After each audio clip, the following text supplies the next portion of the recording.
تو آپ high level پہ بھی ٹرانسفیوز کر سکتے ہیں.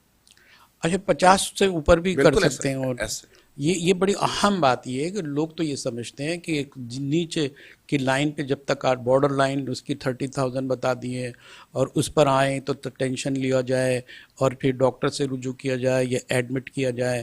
لیکن آپ یہ کہہ رہے ہیں کہ اگر سمٹمز بہت ہی مضبوط اور واضح طور پر ہیں اور اس کے نقصان نظر آ رہا ہے تو آپ 50 پر بھی یہی سب کچھ کر سکتے ہیں ایسا اور ہی ہے. ایڈمٹ یعنی کر جب سکتے ہیں. پیشنٹ کسی وجہ سے بلیڈ آلریڈی کر رہا ہو تو اس کے پلیٹڈ کاؤنٹ کو کنسیڈر نہیں کرنا چاہیے بلکہ اس کی کنڈیشن کو کنسیڈر جنرل کرنا. فزکس آپ کو دیکھنی چاہیے. جی جنرل فزیک اس کو اگر ہسٹری دے رہے ہیں آپ کو کہ میری بلیڈنگ میری روٹین سے زیادہ ہے فیمیل کے معاملات میں، پائلس کے معاملات میں یوزلی بلیڈ نہیں کرتے لیکن تھوڑا سے بھی ان کے پلیٹڈ کاؤنٹ آگے پیچھے ہوں گے تو بلیڈ کرنا اسٹارٹ کر دیں گے. تو دین پلیٹڈ دے کے باقی جو چیزیں ٹریٹمنٹ پراپر کرنا ہے اس کو کر لینا. اچھا ٹرانسفیوژن آپ کہہ رہے ہیں نا کہ پلیٹینٹس کی بھی ہوتی ہے وائٹ بلڈ سیلز کی بھی ہوتی ہے، تو ٹرانسفیوژن سے کیا فرق پڑتا ہے؟ کیونکہ وہ جو اس کو کچھ ایکویلنٹ کر رہی ہوتی ہے، اس کی سطح کو اس مقام پہ لا رہی ہوتی ہے، یا کوئی اور خطرہ پیدا ہو رہا ہوتا ہے؟ اس وائرس کا جو امپیکٹ ہے ڈائریکٹلی ڈینگی کے وہ پلیٹیلیٹس کو ڈسٹروائے کرنے کا ہے. وہ پلیٹیلیٹس کو باڈی سے کم کرتا ہے، اس کی کوانٹٹی کو کم کر دیتا ہے. پلیٹلیٹ کا باڈی میں فنکشن اصل اس کا مضر جو ہے اثر ہے، ہارمفل جو ہے اسپیکٹ ہے وہ یہ ہے. وہ اس کا جو الٹیمیٹ افیکٹ ہے جو زیادہ خطرناک ہے وہ یہی ہے کہ وہ ڈینگی کی وجہ سے پلیٹلیٹ باڈی کے کم ہونا شروع ہوتے ہیں. جو پلیٹلیٹ کا فنکشن ہے باڈی میں وہ ہمارا کوگولیشن سسٹم کو کنٹرول کرنا ہے. یعنی جب باڈی میں کوئی بلیڈنگ ہوتی ہے تو اللہ تعالیٰ کی طرف سے یہ چیزیں انہانس ہوتی ہیں، پلیٹلیٹ بڑھنا شروع ہو جاتے ہیں آٹومیٹکلی تاکہ وہ اس جگہ پہ جا کے پلگنگ کریں جہاں سوراخ ہوگا. یہ وہ پنکچر ہے تو وہ خون اگر بیسیکلی یہ قدرتاً ایک پنکچر لگنے والی بات ہے کہ جہاں سے ویسلز ڈیمیج ہوتی ہے پلیٹلیٹ وہاں جا کے ایڈہر ہوتا ہے، پھر جا کے اور پلیٹلیٹ مل کے وہاں پلگ بنا دیتے ہیں، اس چیز کو اسٹاپ کرتے ہیں. تو ڈینگی جب یہ اتنا خطرناک جو ہے وہ ہمارا دشمن ہے کہ وہاں حملہ کرتا ہے جو ہمارے لیے مدافعت نظام فراہم کر رہا ہوتا ہے پلیٹلیٹس. بالکل ایسا ہی ہے. تو اس کے جو پلیٹلیٹ کاؤنٹ جب یہ ڈیکریز کرتا ہے تو کیا ہوتا ہے کہ چھوٹی چھوٹی سوراخ بنتے ہیں ہماری بلڈ ویسلز کے اندر، سیپیج یعنی یہ لیکیج اسٹارٹ ہوتی ہے. تو یہ سب سے چھوٹا سیل جو باڈی کے اندر ہے بلڈ کے اندر یعنی WBC RBC اور یہ سارے سیلز میں وہ پلیٹلیٹ ہی ہے. تو سب سے پہلے کیا کرے گا بلڈ وہاں سے نکل کے آپ کی باڈی کے ٹیشوز میں جمع ہونا شروع ہو جائے گا. یہ شاک سنڈرم ایک ہوتی ہے ڈینگی میں. یہ جو بیماری ہے شاک سنڈرم کی، یہ اس کو تھوڑی وضاحت کریں کیونکہ یہ بھی ہم بہت سنتے رہتے ہیں اور یہ ہے کیا اور اس کے کیا اثرات آتے ہیں باڈی پہ. یوزلی ڈینگی جو ہے وہ ہائی گریڈ فیور اور یہ ساری ریہائیڈریشن سے ٹھیک ہو جاتے ہیں. لیکن جب یہ پلیٹلیٹس کاؤنٹ کم ہوتے ہیں اور پیشنٹ کا جو باڈی سے فلوئڈ کم ہونا شروع ہوتا ہے تو اس کا جو بلڈ پریشر ہے وہ جو سسٹولک اور ڈائسٹولک یعنی ایک اوپر کا بلڈ پریشر اور ایک نیچے کا، ان کے درمیان گیپ کم ہو جاتا ہے. اس گیپ کم ہونے کہتے ہیں کہ ہمارا پلس پریشر کم ہو گیا. بلڈ پریشر ڈائریکٹلی نہیں گرتا. اگر پلس پہ گر جائے تو دل پہ تو وہ جائے گا اور اس کے کارڈیو بھی کوئی مسائل ہو سکتے ہیں، کارڈیک کچھ اثرات ہو سکتے ہیں، دل پہ اثر آ سکتا ہے. ڈیفینیٹلی اگر پیشنٹ پہلے ہی دل کا مریض ہے تو اس کے اندر اگر یہ بلڈ پریشرز کی اپ ڈاؤن ہو جائے یا والیوم کم ہو جائے تو اس کے ایپیسوڈ بڑھ سکتے ہیں. ٹھیک ہے، ہارٹ اٹیک کے ایپیسوڈ بڑھ سکتے ہیں، اٹیک ہو سکتا ہے اور بہت ساری چیزیں ہو سکتی ہیں. اچھا برین میں بھی ہے نا، برین میں اس کے اثرات آتے ہیں اور کوگنیٹو جو صورتحال ہوتی ہے، جو فہم ہے سمجھ ہے وہ بھی متاثر ہوتی ہے اور کافی عرصے تک 1 مہینے تک تو وہ ذہنی طور پر مکمل بحال نظر نہیں آتا پیشنٹ. اس پر کیا کہیں گے آپ؟ تو بیسیکلی ہیمریجک فیور کا مطلب یہ ہو کہ آپ کے پریشر جو ہے وہ باڈی کے کم ہوتے ہیں، پیشنٹس کا بلڈ پریشر ڈراپ کرتا ہے، پیشنٹ کے ملٹی آرگنس پہ افیکٹ کرتا ہے یہ ڈینگی کمپلیکیشن کے اندر. وائٹل آرگنس کو، وائٹل آرگن جس میں خاص طور پہ اسپیشلی جو لیور ہے، لیور اور کڈنیز کو افیکٹ کرتا ہے، اس کی انفلمیشن کرتا ہے. اور جب وہ انوالو ہوتے ہیں تو الٹیمیٹلی پیشنٹس آہستہ آہستہ ملٹی آرگن فیلور میں جا سکتا ہے. اچھا ایک ڈاکٹرز کا میں نے یہ بھی ایک ہے کہ گھر پہ رکھ کے بھی تو علاج کیا جا سکتا ہے. وہ کیا جو ہے وہ لیول ہے کہ آپ گھر پہ رکھیں، ڈاکٹر کی ایڈوائز لیں، اس کی روشنی میں جو ہے وہ آپ اسٹیپس لیں اور دوائیاں لیں، احتیاط کریں، وہ کون ہے اور جن کو ہاسپٹل میں ایڈمٹ کرنا بہت ضروری ہوتا ہے وہ کیا درجہ ہے؟ دیکھیں گھر میں یوزلی پیشنٹ جب جنرل فزیشین کے پاس جاتے ہیں تو پیشنٹ گھر میں ہی ہوتا ہے، صرف اس سے کنسلٹ کرتا ہے جا کے جی جی جی انیشل اسٹیج پہ۔ وہ کیا کرتے ہیں کہ ان کی فیور کا ٹریٹمنٹ کر دیا، ان کی جو ڈی ہائیڈریشن ہے ان کو فلوئڈ دے کے پورا کر دیا۔ اچھا، ڈی ہائیڈریشن کا بڑا مسئلہ ہو جاتا ہے اس میں؟ اصل میں اس کی بیک بون ٹریٹمنٹ کی ہے ری ہائیڈریشن۔ ڈی ہائیڈریشن ہوتی ہے اگر آپ اس کا فلوئڈ لیول صحیح رکھیں، وہ جوسز کے تھرو رکھیں، وہ تو پانی کے تھرو رکھیں، او آر ایس کے تھرو رکھیں، تو یہ جو باقی ہم ہیمریجک فیور کی بات کرتے ہیں یہ بہت لیٹ ڈی ہائیڈریشن کا تو مطلب یہ ہوا کہ پانی کی کمی ہو گئی، آپ پانی استعمال کم کر رہے ہیں یا پانی کنزیوم ہو رہا ہے زیادہ باڈی میں، تو وہ ڈی ہائیڈریشن ہو گیا۔ اب آپ ری ہائیڈریٹ کا کہہ رہے ہیں کہ آپ سوپ بھی لے سکتے ہیں، جو بھی چیزیں جس میں واٹر کی موجودگی ہے وہ سب کچھ لے سکتے ہیں، تو مینٹین کر سکتے ہیں اس کی زندگی ری کو۔ ہائیڈریشن اس لیے مشکل ہے ایسے پیشنٹ میں کہ یہ نوزیا، وومٹنگ، الٹیاں ان میں بہت زیادہ کامنلی ہوتی ہیں، اچھا، اس سے اور بھی ڈی ہائیڈریٹ ہوتا ہے؟ تو ظاہر اس میں آپ گھر جا کے انٹیک ہی نہیں کر سکتے، تو پھر آپ وداؤٹ سپورٹ نہیں رہ سکتے۔ لیکن کوئی شخص اگر اسٹیبل ہے، فلوئڈ انٹیک ٹھیک ہے، جوسز پراپر لے سکتا ہے، تو اس میں گھر میں رہنے میں کوئی حرج نہیں ہے۔ وہ ڈاکٹر سے کنسلٹ کرتا رہے، اپنی سی بی سی کو 24 آورلی رپیٹ کرتا رہے کہ آپ کے پلیٹلیٹ کم تو نہیں ہو رہے ہیں، جی جی۔ تو وہ آپ گھر میں۔ ڈاکٹر صاحب آپ کی اجازت سے یہاں چھوٹا سا بریک لیتے ہیں، بریک کے بعد ڈاکٹر صاحب کے پاس دوبارہ جائیں گے، کچھ سوالات ہیں آپ کی طرف سے، ہم وہ اٹھائیں گے اور اس کا جواب حاصل کریں گے۔ ہمارے ساتھ رہیے۔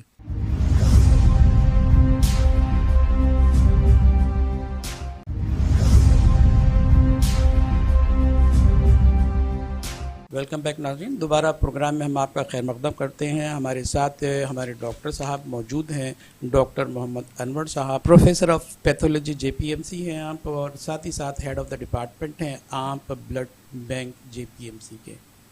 تو ہم چاہیں گے کہ پیتھولوجی پہ بھی بات کر لیں، لیکن یہاں ایک سوال یہ رہ جاتا ہے ڈینگی کے اعتبار سے کہ رینڈم جو ہے وہ ہم کرتے ہیں، جی پلیٹلیٹس جو ہے ہم دیکھتے ہیں، تو جو میگا جو ہے یونٹس کے ہم بناتے ہیں، تیار کرتے ہیں اور ایکسٹریکٹ کرتے ہیں خون کی 6 پنڈ سے ایک بنتا ہے جس طرح، تو یہ اس کا سارا پروسیس کس کام آتا ہے؟ بیسیکلی جو ہم روٹین میں ڈونر لیتے ہیں ہاسپٹلس کے اندر، وہ ایک جو بلڈ ہمیں دیتے ہیں اس کو کہتے ہیں ہول بلڈ۔ ہول بلڈ کو ہم ڈفرینٹ سیگمنٹس میں بانٹتے ہیں تھرو دا پروسیجرز۔ ٹھیک ہے، اس میں سے ہم پیک سیل کو الگ کرتے ہیں جو انیمیا کے پیشنٹ میں کام آتا ہے، یا ریڈ سیل جو لوگوں میں آپریشن میں سرجری میں کام آتا ہے۔ سیکنڈ کمپوننٹ بنتا ہے اس کا F F P, fresh frozen plasma.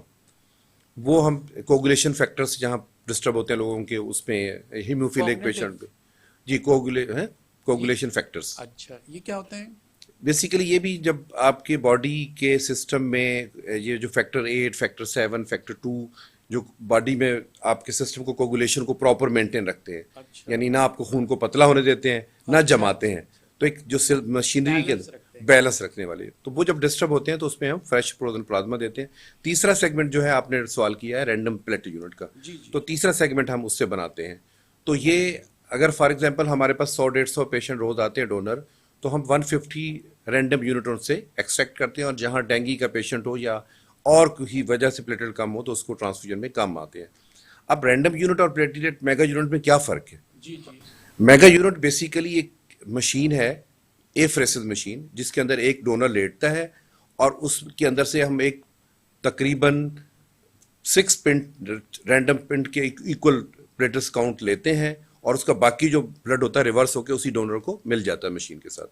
لیکن اس کی کاسٹ بہت زیادہ ہے، اس کی کٹس باہر سے امپورٹ ہوتی ہیں جو 20,000 سے زیادہ اس کی کاسٹ ہے کٹ کی، یعنی آپ کو مارکیٹ میں ایک میگا یونٹ 30,000 سے زیادہ کاسٹ کرتا ہے، جبکہ اس کے مقابلے میں رینڈم یونٹ آپ کو 10 سے 12,000 میں مل جاتے ہیں، جو ایکولی ایفیکیسی وائز۔ یہ جو مجھے اب لوگوں کو یہ جو تشویش ہو سکتی ہے اس سوال کے جواب کے نتیجے میں، یہ جو میگا یونٹس ہم دیتے ہیں جو کتنا مرحلے سے گزرتے ہیں، اور ہم اس میں الگ الگ بیماریوں کی جو ہے لوازمات بھی شامل ہوتے ہیں کہ کس بیماری کے لیے کتنا کون سا کمپوننٹ دینا چاہیے، یہ تو سب کرتے ہیں، لیکن آپ جو وائٹل آرگنس میں ہونے والی بیماریوں کے اثرات بھی اس سے آتے ہیں کہ میگا جو یونٹس ہیں اس کو دینا بہت ضروری ہے، یا پلیٹلیٹس کی اب رینڈم چیکنگ پر بھی ٹیسٹ پر بھی اکتفا کیا جا سکتا ہے؟ یہ دنیا بھر میں میگا یونٹس کی نیڈ کوئی خاص اسپیسیفک چیزوں میں ہو سکتی ہے کہ جہاں ریئیکشن کے کسی پیشنٹ کو چانسز زیادہ ہوتے ہیں اور وہ بہت سارے ڈونر کو ایکسپوز نہیں کروا سکتے. لائک کسی پیشنٹ کو لیور ٹرانسپلانٹ ہونا ہے, کڈنی ٹرانسپلانٹ ہونی ہے, اس طرح کی ہونی ہے, تو اس میں آپ کم سے کم ڈونر ایکسپوز ہوتا ہے جس کو بلڈ ملنا. اگر میں کہتا ہوں رینڈم یونٹ کی بات, تو 6 ڈونر کا بلڈ ایک بندے کو چڑھ رہا ہوتا ہے. اس کے علاوہ اس کو کوئی تکلیف نہیں ہو رہی تھی. یعنی آپ کو ایکسپوجر آف انفیکشن ہو سکتا ہے جس کے چانسز بہت کم ہیں, اس لیے کہ آج کل اتنی اچھی ٹیسٹنگ سسٹم آ گئی ہے کلایا سسٹم, CLI پہ, CMI پہ, کہ وہ بھی چانسز اب بہت کم ہو گئے ہیں. تو اب یہ کہ آپ رینڈم یونٹ ہی پریفریبل ہیں کہ لوگوں کو جلدی مل سکیں, فری ایکسس میں مل سکیں, کیونکہ مہنگا بھی ہے. اس میں پیشنٹس کو لٹا کے اس کو ڈونر کو 2-3 گھنٹے بھی لگتے ہیں, اس کی کاسٹ بھی زیادہ ہے, ایفیکیسی میں کوئی فرق نہیں ہے. تو یہ لوگوں کی اویئرنیس کے لیے بہت ضروری ہے کہ وہ میگا پہ اصرار نہ کریں, مل جائے تو ٹھیک ہے, otherwise random unit is equal. ابھی آپ پیتھولوجی کی طرف ہم آتے ہیں جس کے آپ اسپیشلسٹ ہیں, پروفیسر ہیں. بہت سارے سوالات ایسے بنتے ہیں کہ انچارج بلڈ بینک میں ایڈس بھی آتی ہے, سرویلنس بھی آتا ہے, سینٹر کے طور پر آپ کرتے ہیں, اور جو ہے الیکٹران کی بھی آپ اس میں شامل ہے. تو ہم یہ چاہیں گے کہ اب یہ دیکھیں کہ بلڈ سے میں جو سامنا کرنا پڑتا ہے جن بیماریوں کو, اور بلڈ کی بہت ضرورت ہوتی ہے, اور وہ جو ہے جو بون میرو ہے اس میں جو ہے خون نہیں بن رہا ہوتا ہے. یہ چیز تو عام آدمی سمجھتا ہے, روزانہ سنتا ہے. اب آپ یہ بتائیں کہ یہ جو تھیلیسمیا ہے اور یہ جو ہے کینسر ہے جس میں خون کی بہت ضرورت ہے, تو اس کو کیسے اوورکم کیا جائے اور کیسے قابو پایا جائے, اور اس میں آپ کی پیرامیٹرز یا ترکیبیں کیا ہو سکتی ہیں, تراکیب؟ دیکھیں, جو پاکستان کا سینیریو ہے اس میں یہ کہ ہم لوگوں کے پاس ابھی تک کوئی ایسا رول نہیں بنا کہ کوئی تھیلیسیمیا کا فیملی میں ایک بندہ تھیلیسیمیا مائنر ہے اور دوسرے کو تھیلیسیمیا مائنر سے جب وہ شادی کرتا ہے تو اس میں سے تھیلیسیمیا میجر کے 50% پیدا ہونے کے چانسز ہوتے ہیں. جو وہ بچہ پیدا ہوگا 50% بچے, تو ان کو پوری زندگی بلڈ کی نیڈ ہوگی. تو ابھی تک ہماری اس طرح کی کوئی اسکریننگ, اس طرح کی پالیسی نہیں ہے کہ ہم اس کی روک تھام کر سکیں. تو جو پاکستان میں پیدا ہونے والے بچے ہیں وہ پوری زندگی ڈپینڈنٹ ہیں بلڈ کے اوپر, اور بلڈ چونکہ فیملی دے دے کے تھک چکی ہوتی ہے, ریلیٹو دے کے تھک چکے ہوتے ہیں, تو اس کے لیے ہماری سوسائٹی کو آگے آنا ہوگا کہ وہ بلڈ ڈونیٹ کریں. اور ایسے لوگ جو تھیلیسیمیا کے ہیں, جو کڈنی فیلور میں ڈائلیسس پہ ہیں, جو کینسر پیشنٹ ہیں جن کو بڑا پرولونگلی ٹرانسفیوژن کی ضرورت ہے, وہ لوگ آگے آئیں اور ڈونیٹ کریں اور اس کے تھرو ان لوگوں کی جان بچائیں. دیکھیے, ایک سوال ہے, وہ بڑی ریلیٹڈ سوال ہے. ایز ڈاکٹر میں آپ سے بات کر رہا ہوں کہ بلڈ ٹرانسفیوژن بہت ساری بیماریوں میں ہوتا ہے, اور اس کا جو آپ اس کا انتظام کرتے ہیں, اور جو آپ بلڈ ٹرانسفیوژن کے لیے آپ جو ہے لگاتے بھی ہیں, کیمپس بھی لگاتے ہیں, جمع کرتے ہیں, ہاسپٹل میں بھی آپ کے انتظام ہے. تو یہ ساری چیزیں جب آپ کے پاس ہوتی ہیں تو آپ کیا محسوس کرتے ہیں کہ کتنے اکوپڈ ہے آپ, اور کتنا ضروری ہوتا ہے جو چیز اگر کم ہو, جو چیزیں, اس کا بھی افسوس رہتا ہوگا کہ ہمارے ہاں تو یہ ہے ہی نہیں جس کا آپ تذکرہ کر رہے ہیں کہ دنیا میں تو ہمارے ہاں تو نہیں ہے. ایسے ہی میں تھوڑا سا وضاحت کر دوں کہ پاکستان میں ابھی بھی جو بلڈ بینکنگ ہے وہ بہت زیادہ اسٹیبلش نہیں ہے. جو کمپوننٹ میکنگ کی میں نے بات کی تھی کہ ایک بلڈ جب کوئی بندہ ہمیں دیتا ہے تو ہم 3 لوگوں کا اس سے علاج کرتے ہیں, اس کی کمپوننٹ میکنگ, اس کو کمپوننٹ کو الگ کر لیتے ہیں. اور اگر ہم وہی ہول بلڈ کسی کو لگا دیں تو وہ ایک تو جو اس کی ریکوائرمنٹ تھی وہ تو پوری کرے گا, لیکن جو ہم نے ایکسٹرا چیز دی ہے تو وہ کمپلیکیشن بھی کرے گا, اس کو خرابی پیدا کرے گا. ٹھیک ہے, تو وہ چیز جو نہیں نیڈ ہے ہم وہ بھی دے رہے ہیں اس کو. تو کمپوننٹ میکنگ اگر پورے پاکستان میں پورے بلڈ بینکس میں 100% ہو جائے تو ہم ایک بلڈ سے 3 لوگوں کی جب جان بچانا شروع کریں گے تو ہماری جو بیسیکلی ڈونر کی ریکوائرمنٹ ہے وہ بھی 50% پہ آ سکتی ہے. یہ تو بڑا لمحہ فکریہ ہے کہ ہمارے کمپوننٹس ہم الگ نہیں کر پا رہے, اور ایک ایسا خون ہم جو ہے ٹرانسفیوز کر رہے ہیں کہ اس اگر جسم میں جاتا ہے تو اس کے مضر اثرات بھی ہوتے ہیں, موت بھی واقع ہو سکتی ہے. اس صورت گیون سچویشن میں آپ یہ سب کچھ کر رہے ہیں, کیا غلط نہیں کر رہے ہیں کیا, یا پھر آپ کی مجبوری ہے؟ کیا وضاحت ہوگی آپ کے ساتھ؟ یقیناً جو چیزیں, اگر جو چیز کی انڈیکیشن ہے اگر اویلیبل نہیں ہے تو ڈاکٹر کی ایک مجبوری ہے کہ اس کو وہی ٹرانسفیوژن کرنا ہے جو اس کی جان بچا سکے. لیکن اگر جہاں کمپوننٹ موجود ہیں اور وہاں ڈاکٹرس کو صرف کمپوننٹ ہی لکھنا چاہیے کہ ہمیں پیکسل چاہیے, ہمیں FFP چاہیے, ہمیں پلیٹلیٹ چاہیے.